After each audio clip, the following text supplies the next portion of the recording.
Salut, ici Jake Smith de House of Roll. Dans cette courte vidéo, je vais vous montrer comment installer l'ébauche, rincer la valve et installer la cartouche et la garniture. Ce faisant, je mettrai en évidence quelques principaux avantages et caractéristiques du système R23 à 2 ou 3 options.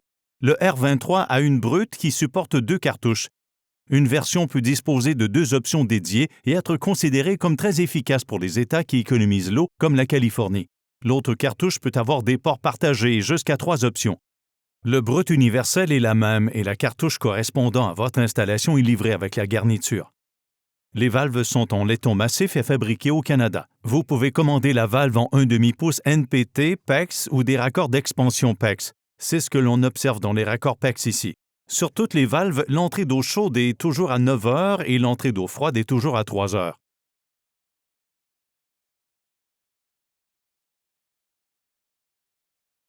Il s'agit de la baie des montants. Ce modèle est en bois, mais il est possible que vous voyiez les panneaux métalliques de 2x4 sur le terrain. La première caractéristique dont je voudrais parler porte sur la protection du plâtre. Elle sert à protéger la vanne après l'installation et pendant le montage de la surface solide ou des tuiles. Un plombier évaluera l'emplacement du mur fini puis positionnera la lisse en conséquence. La profondeur d'installation est considérable, 2 pouces au minimum et 3 pouces et 1/4 au maximum. Si nécessaire, des extensions de 3/4 de pouce et d'1 pouce et 1/4 sont disponibles. La protection comporte clairement des indications précisant les mesures minimales et maximales.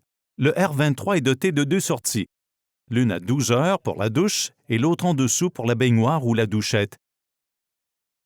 Les butées de service se trouvent sur les entrées chaudes et froides et sont en position ouverte lorsqu'on les retire de la boîte. Pour actionner les butées, utilisez un tournevis plat ordinaire. Les butées sont ouvertes à 3 et 9 heures et pour les faire pivoter en position fermée, il faut les positionner à 12 heures et 6 heures. Vous remarquerez également la présence d'un bouchon de service qui permet de rincer la valve avant l'installation de la cartouche thermostatique pression équilibrée. La cartouche sera fournie avec la garniture. Cette mesure permet d'économiser de l'argent et d'éviter d'endommager la cartouche avant le rinçage.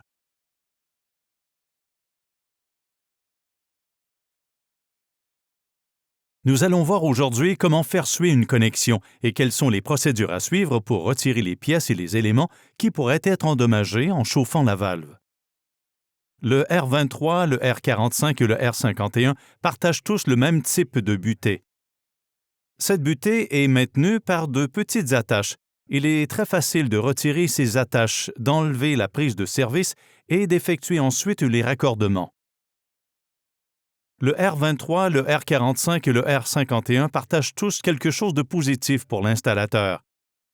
Il existe des supports d'installation appelés oreilles de chien, sont placés sur la valve, placés à 11 heures et à 5 heures respectivement. La valve elle-même a été conçue avec un dos plat afin de pouvoir la visser sur la traverse, puis d'ajuster la traverse dans le mur pour obtenir la bonne profondeur. Conçue pour fonctionner dans un mur de 2x4, cette valve est de qualité.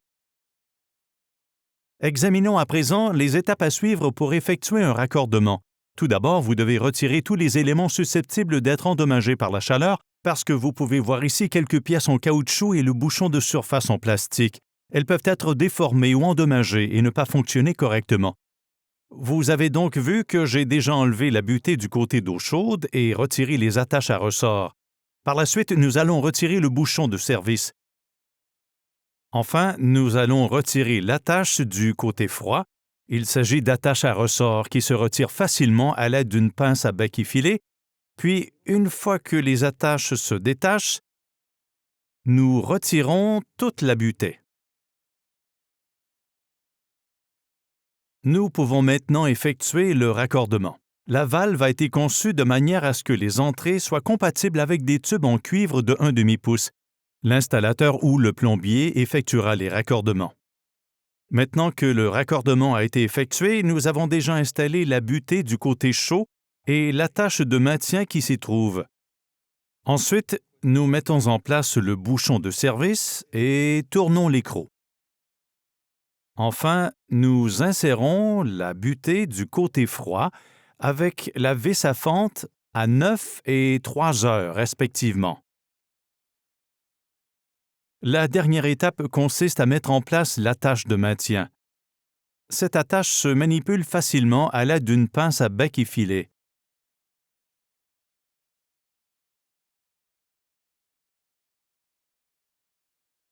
Une fois que tout est à nouveau assemblé, nous pouvons maintenant l'installer dans la baie de montant.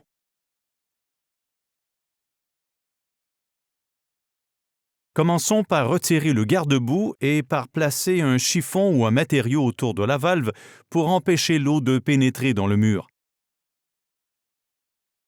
Prévoyez de la place pour accéder aux butées de service. La présence d'un bouchon de service permet à l'installateur de le retirer et de rincer la valve, puis d'installer la cartouche. La cartouche est conçue pour une période de 5 à 7 ans si elle est utilisée normalement, mais elle s'endommage rapidement si des débris y pénètrent par une entrée chaude ou froide non rincée. Assurez-vous que les butées sont en position fermée. Elles doivent être à 12 heures et 6 heures respectivement. Retirez ensuite l'écrou à l'aide d'une clé et d'un chiffon pour éviter d'être aspergé par la pression qui pourrait rester dans la conduite. Une fois l'écrou retiré, retirez le bouchon et jetez à la poubelle. Ensuite, nous allons procéder au rinçage de la valve. Bouchez la zone autour de la valve à l'aide d'un chiffon ou d'un matériau similaire. Laissez les butées exposées. L'usine suggère de rincer la valve pendant 20 secondes. Nous ne le ferons pas aujourd'hui, mais nous ouvrirons et fermerons complètement les valves pour que vous puissiez voir comment se déroule cette opération.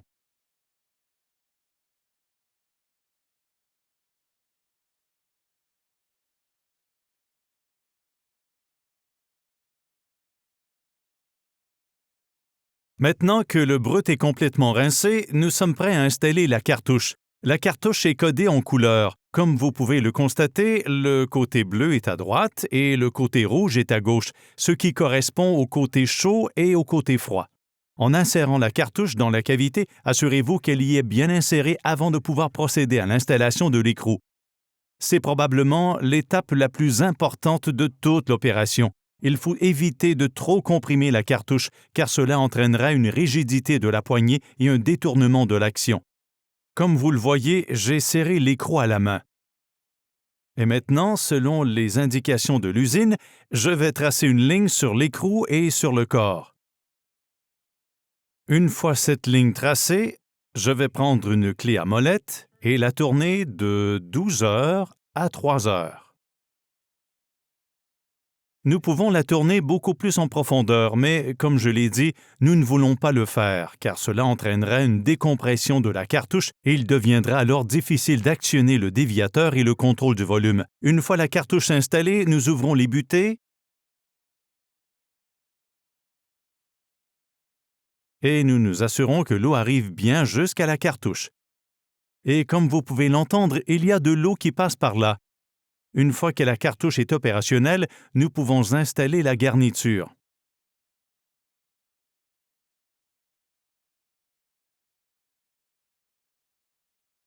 Une fois la plaque arrière installée, nous mettons en place le boîtier qui s'adapte à la cavité de la cartouche. Vous remarquerez qu'il y a un trou d'évacuation sur le boîtier et nous voulons placer ce trou d'évacuation à 6 heures. Le boîtier est maintenu par l'écrou chromé. Techniquement, ce n'est pas un écrou, mais c'est l'écrou du boîtier qui est décoratif et qui maintient tout en place.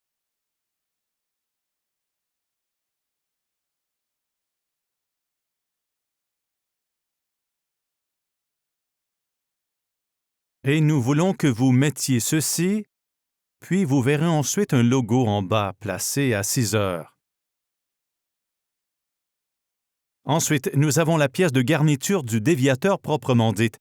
Vous remarquerez qu'il y a une vis plus longue en bas, correspondant dans ce cas à une poignée, et une clé Allen plus courte en haut. Comme vous pouvez le voir, il suffit de placer la clé Allen se trouvant en bas à 6 heures et de la serrer à l'aide d'une clé de 2 mm. D'abord un peu au-dessus, puis un peu en dessous.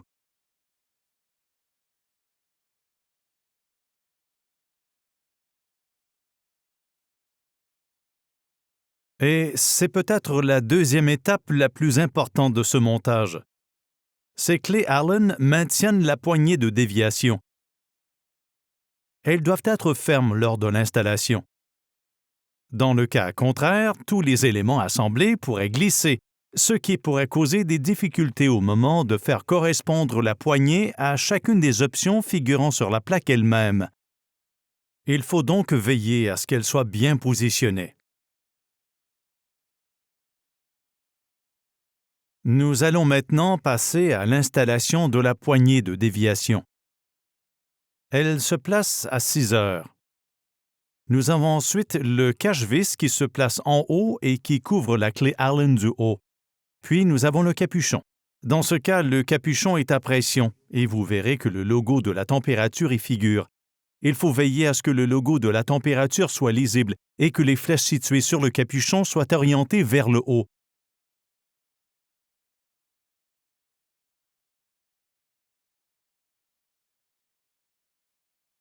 Cette valve est dotée d'une poignée extérieure qui permet d'actionner le déviateur et le contrôle du volume, et d'une poignée intérieure qui permet d'actionner la température réelle. Dans ce cas, lorsque nous passons à la première option, la douchette se met en marche. Lorsque nous passons à la deuxième option, la pomme de douche et la douchette fonctionnent en même temps. Et lorsque nous passons à la troisième option, il s'agit de la pomme de douche. Cette unité peut fonctionner dans le sens horaire ou anti-horaire.